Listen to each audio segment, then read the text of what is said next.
तो चलिए आज एक ऐसी खोई हुई दुनिया की कहानी में उतरते हैं, एक ऐसी सभ्यता जिसका संदेश पता है आज भी हमारे लिए मायने रखता है। हम बात कर रहे हैं लेमुरिया की और आज हम इसके रहस्यों से पर्दा उठाएंगे। कभी सोचा है कि क्या हो अगर कोई भूली बिसरी हजारों साल पुरानी सभ्यता अचानक हमें कोई चेतावनी देना चाहे, कोई मैसेज देना चाहे? बस यही एक सवाल है जो हमें सीधे लेमुरिया की गहराइयों में ले जाने वाला है। तो इस कहानी की शुरुआत होती है हिंद महासागर की गहराइयों से। कहते हैं कि वहीं कहीं पानी के नीचे एक रहस्यमयी दुनिया छिपी है जिसका नाम है लेमुरिया। अच्छा, तो ये लेमुरिया है क्या चीज़ आखिर? देखिए, कहानियों और किंवदंतियों की माने तो ये हजारों साल पहले समंदर में डूब चुकी एक बहुत ही एडवांस्ड सिविलाइजेशन थी। और वहाँ के लोग, वो बहुत समझदार थे, शांति से रहते थे और सबसे बढ़कर वो प्रकृति की पूजा करते थे। और यहीं हमारी कहानी में एंट्री होती है आरव की। आरव कौन है? वो एक नौजवान एक्सप्लोरर है जिसे पुराने रहस्य सुलझाने का एक जुनून सा है। और उसकी ये जो पूरी जर्नी है ये शुरू होती है एक पारिवारिक विरासत से। तो होता क्या है कि एक दिन आरव को अपने दादाजी की एक पुरानी डायरी हाथ लगती है और उसमें एक लाइन लिखी थी, समुद्र के नीचे एक ऐसा शहर है जिसकी रोशनी कभी नहीं बुझती। वो लेमुरिया है, हमारी दुनिया की भूली हुई सभ्यता। सोचिए, बस यही एक लाइन थी जिसने आरव को इस अविश्वसनीय सफर पर निकलने के लिए मजबूर कर दिया। तो आरव ने ठान लिया कि वो सच का पता लगाकर रहेगा। उसने डायरी में दिए गए एक एक सुराग को पकड़ा, महीनों तक रिसर्च की, दिन रात एक कर दिया और फिर आखिरकार वो उस रहस्यमयी समुद्री गुफा तक पहुंच ही गया। और अब कहानी अपने सबसे एक्साइटिंग मोड़ पर आ जाती है। सोचिए, आरव उस गुफा के ठीक मुहाने पर खड़ा है और उसे नहीं पता कि अंदर क्या है। बस एक अनजानी दुनिया का दरवाजा खुलने ही वाला है। जैसे ही वो अंदर गया, गुफा में घना अंधेरा था, लेकिन दीवारों पर कुछ अजीब से निशान चमक रहे थे, बिल्कुल ग्लो कर रहे थे। ऐसा लग रहा था मानो वो निशान हजारों सालों से बस उसी का इंतजार कर रहे थे। ये पहला साइन था कि यहाँ कोई बहुत ही एडवांस्ड टेक्नोलॉजी मौजूद थी। आरव ने हिम्मत करके उन निशानों को छुआ और छूते ही एक जोरदार गड़गड़ाहट हुई और पूरी की पूरी पत्थर की दीवार एक तरफ खिसक गई। यकीन करना मुश्किल था। और उस दीवार के पीछे क्या था?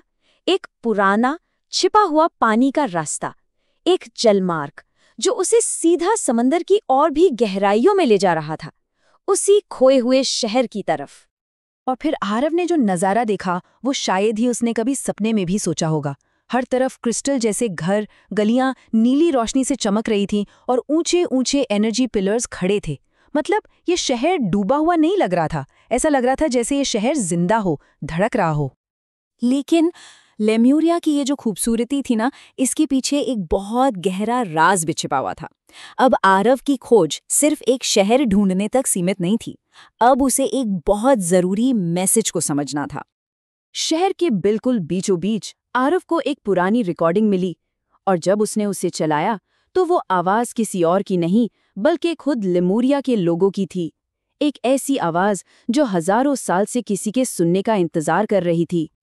और उस रिकॉर्डिंग में एक ऐसा संदेश था जिसने आरव को हिलाकर रख दिया। संदेश था, हम प्रकृति की ताकत को समझते थे, लेकिन इंसानी लालच ने इस धरती को डुबो दिया। हम समंदर की गोद में हमेशा के लिए सो गए ताकि आने वाली इंसानियत हमारे अंत से कुछ सीख सके। बस उसी पल आरव को ये एहसास हुआ कि लेमुरिया कोई मिथक नहीं है, कोई कहानी नहीं है। ये तो पूरी इंसानियत के लिए एक असली चेतावनी है, एक वार्निंग कि अगर हमने प्रकृति की इज्जत करना नहीं सीखा तो हमारा अंजाम भी कुछ ऐसा ही होगा। तो सवाल ये उठता है कि लेमुरिया की ये कहानी हमें सिखाती क्या है? आरव की इस पूरी खोज का असल मकसद क्या था? चलिए अब जरा इस पर बात करते हैं कि ये कहानी हमारे लिए क्या विरासत छोड़ कर गई है। एक तरफ सोचिए, लेमुरिया के लोग थे जो नेचर की पावर को समझते थे, और दूसरी तरफ हम हैं जो इस बात को भूलने का खतरा मोल ले रहे हैं। उन्होंने एक सबक सिखाने के लिए खुद को कुर्बान कर दिया, और हमारी दुनिया, वो अक्सर लालच के पीछे भागती है।